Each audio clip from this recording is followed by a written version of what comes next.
The summer I learned to play marbles on the dusty lane behind our house, under the old elm, is the memory that still teaches my hands to slow.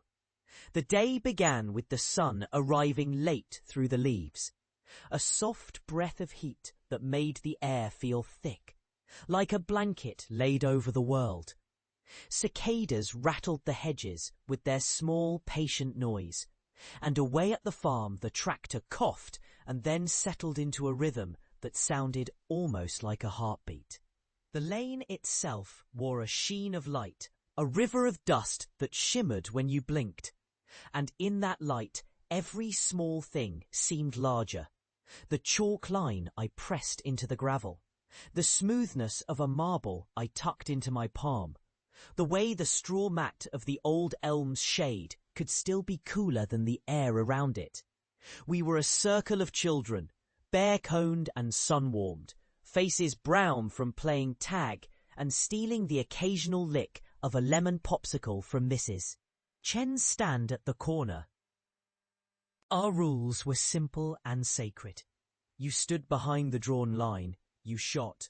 You either whispered, "Nice shot," or muttered a soft oath if you missed. And you learned to live with the clack of glass on earth and the way a marble rolled on a future you hadn't yet earned.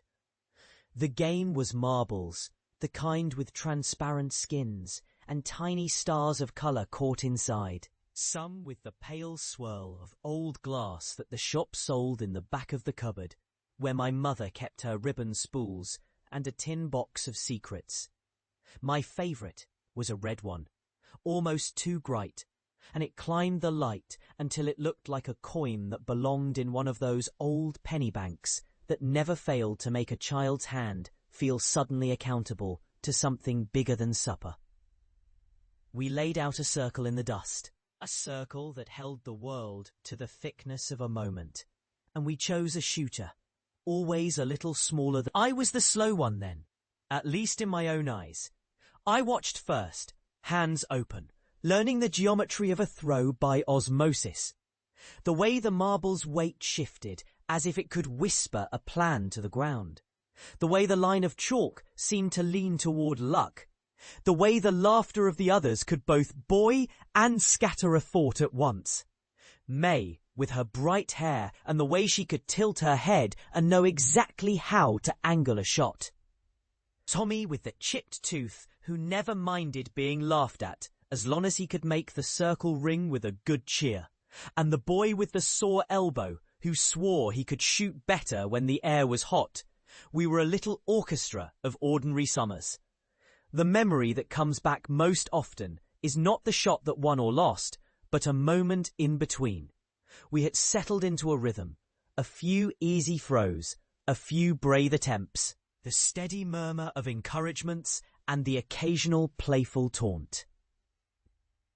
Then, after one particular miss of mine, a child's voice, Tommy's, with a mouthful of bravado, made a joke about my luck.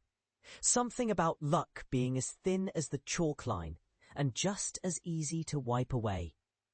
The circle hardened a moment, and I felt the old tug of embarrassment, my mother's voice under a kitchen window, a dining room and a chair between the person I wanted to be and the person I thought everyone was watching. But before I could draw back into the safety of the dust, May spoke up with an even tone that surprised us all, the quiet voice that couldn't be rushed. Let him shoot again. A good throw isn't in bravado, it's in listening. I don't remember the exact throw that followed, only the way the air seemed to tilt toward the ground, the marble catching a glint of sun and then sliding as if it found a secret on the earth and chose to guard it. It landed halfway between the circle and the chalk line, a slim, shining dot in the midst of the gravel. A cheer rose, soft and surprised, as if we had discovered a new star in the sky and hadn't known how long it had been there. I stood, not as a hero, but as a boy who had learned how not to pretend. That moment, the act of being seen, not for a strength I did not possess, but for a courage I could claim, A courage to try again after a stumble stayed with me. What followed in the days and years after that summer was not a dramatic turning point, but a long, quiet reordering of how I thought about limits and gifts.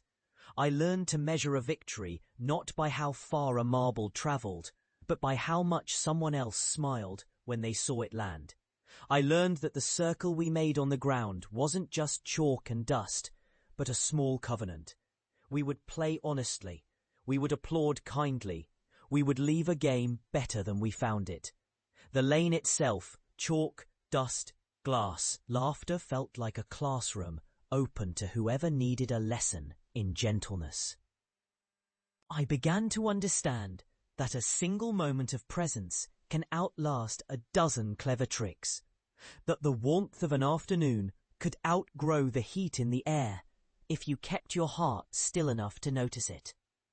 As the years folded in on themselves and the world grew louder in its demands, that marble circle became a touchstone for me. In school, I found that patience mattered more than speed. In work, I discovered that a careful, unhurried method could do the work of many hurried ones. At home, I learned to listen more than I spoke, and to speak softly when I did. There is something in that small act of letting someone else lead with a quiet dignity, the way May's steady eyes steadied us all, that taught me to be the sort of man who would rather stand behind another's good example than eclipse it with my own noise.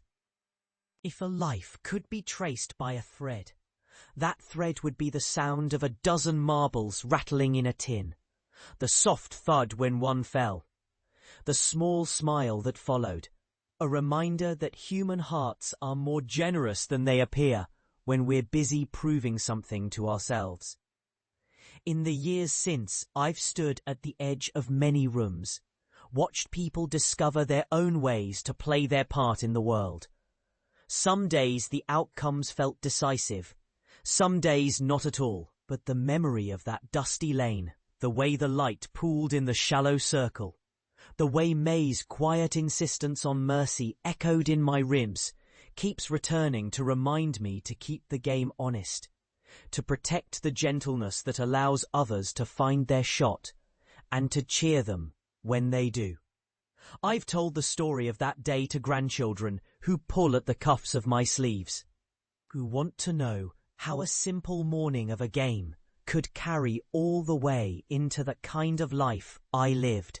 I tell them the same truth I learned there, that the value of a person is not measured by the number of wins, but by the steadiness of their capacity to help others win a little joy. To see a friend and say, without grand nonsense, "Nice throw, you've got this." And now, in the quiet of evening, when the house holds its breath and the outside world slows to a sigh, I can still hear the distant echo of children's laughter and the soft rasp of a marble rolling along a wooden floor in a memory that is half a breath and half a life. The lane is gone, long since replaced by streets and screens and schedules, and yet there remains a circle in the memory I carry, a circle that keeps time gently. If I close my eyes, I can see May's face bright with certainty, gentle in its respect for every fear and every effort. I can hear the old elm creaking a little in the wind, as if it too remembered. The world has changed so much since then, and I have changed too, though not as much as I might have feared. What did not vanish with the years was the ability to pause, to notice, to adjust the tilt of one's own soul so as not to crush the small, hopeful things that others bring into the light. Time may move, but meaning endures. A soft hinge that swings within the chest.